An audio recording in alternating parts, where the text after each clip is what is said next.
시작하기에 앞서 구독과 좋아요 안 하셨다면 구독과 좋아요 꼭 한 번씩 부탁드립니다. 구독과 좋아요는 크리에이터에게 큰 힘이 됩니다. 제게 큰 힘을 주셔서 감사드리며 바로 시작합니다. 손흥민 선수의 리버풀 이적설이 터지면서 크게 화제가 되고 있는데요. 자세한 내용 살펴보도록 하겠습니다. 잉글랜드 프리미어리그 리버풀의 제2의 전성기를 이끈 호베르투 피르미누도 사우디아라비아 리그를 택했습니다. 지난 시즌 종료 이후 리버풀과 계약이 만료돼 자유계약 선수 FA가 된 피르미누가 사우디 리그 알아흘리와 3년 계약을 체결했다고 AFP 통신 등 외신들이 전했습니다. 피르미누는 2015년 독일 호펜하임에서 리버풀로 이적한 뒤 공식전 362경기에 나서 111골을 넣었습니다. 이타적이며 뛰어난 연계 플레이로 리버풀의 주축 선수로 꼽혀왔지만 2021년 시즌부터 폼이 떨어지고 하락세를 걸었습니다. 다윈 누네스 등 새로운 선수들이 영입되면서 선발 출전하는 경기도 줄었고 결국 사우디행을 결정했습니다. 또한 리버풀이 영입한 미드필더 소보슬러이와 맥알리스터에 대한 기대감이 높아지고 있습니다.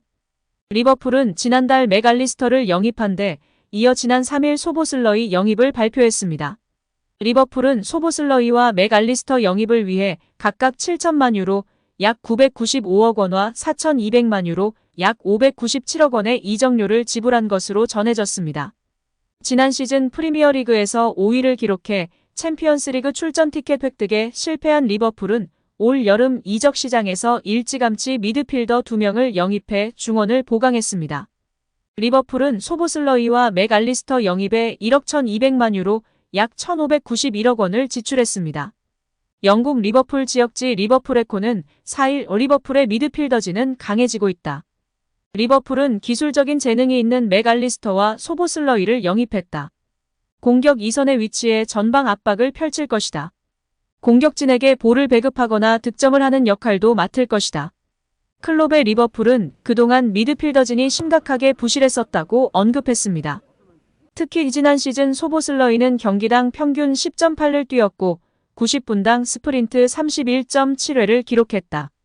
소보슬러이는 리버풀 클롭 감독의 압박 머신이 될 수 있다며 소보슬러이는 리버풀에서 메인 플레이메이커 역할을 맡을 것이다. 기술이 뛰어나고 신체적으로도 강하다. 세트피스 처리 능력과 크로스도 뛰어나다. 유럽에서 가장 기술적인 미드필더 중 한 명이고 클롭의 리버풀에서 공격형 미드필더 역할을 맡을 것이라고 점쳤습니다. 여기에 공격진에도 무게감을 더할 것이다. 많은 공격수가 있지만 살라를 제외하곤 모두 제 몫을 하지 못했다. 다음 시즌을 위해 무게감 있는 공격수를 영입할 것이다. 이전부터 주시해오던 손흥민이 영입 타깃이다. 이미 클롭계인 합의를 마쳤다. 이제 가장 큰 관문 레비 회장과의 협상 테이블에 앉아야 할 것이다. 라고 보도했습니다. 영국 매체 이브닝 스탠다드는 7일 리버풀이 손흥민을 영입하려고 움직이고 있다. 리버풀의 핵심 공격수였던 호베르투 피르미누와 재계약을 하지 않았다. 이에 따라 자연스럽게 손흥민의 자리를 만들었담라고 보도했다. 이어 피르미누가 지난 5일 사우디 프로리그의 알아흘리 구단으로 이적했다. 리버풀은 피르미누와 재계약하지 않았다. 그를 자유계약으로 보냈다. 그는 모하메드 살라, 사디오 마네과 함께 환상적인 호흡을 보여줬지만 이제 리버풀 구단은 살라만 남아있단라고 전했다. 그러면서 보이르겐 클롭 리버풀 감독이 손흥민을 영입해 살라와 손흥민을 득점 1위 듀오로 만들려고 한다. 클롭 감독이 손흥민을 영입하려는 의지가 강하다. 다니엘 레비 토트넘 회장도 이적료로 6천만 유로 약 857억 원만 제시하면 손흥민의 이적을 허용한다는 결심을 굳혔다. 이미 리버풀은 그의 이적료로 6천만 유로 준비를 끝마쳤다. 이제 손흥민의 선택만 남았담라고 말했다. 손흥민의 주 위치는 좌측 윙어이며 중앙으로 이동해 연계하거나 직접 슈팅을 가져가는 플레이를 선호한다.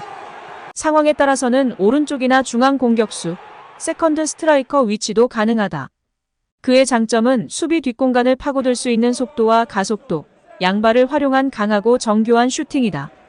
그는 오프사이드 라인을 깨고 득점하는 라인 브레이킹에 능하고 페널티 박스 내 공간적 여유가 충분하면 지공 상황이더라도 패스받고 슈팅할 수 있는 위치로 적절하게 이동할 줄 알며 중거리 슈팅을 양발 모두 정교하게 구사한다.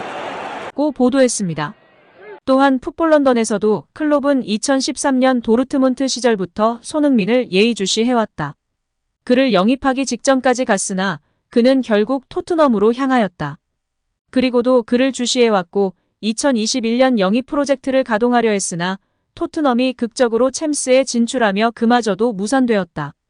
이제 대대적인 리빌딩 중인 리버풀에 새 힘을 불어넣어줄 검증된 공격수가 필요한 시점이다. 5명의 공격수가 있으나 제대로 된 몸값과 값어치를 한 공격수는 살라 이외에 없다. 다시금 리그 우승과 챔스 우승에 도전하려는 리버풀에겐 검증된 월드클래스 공격수 영입이 필수이다.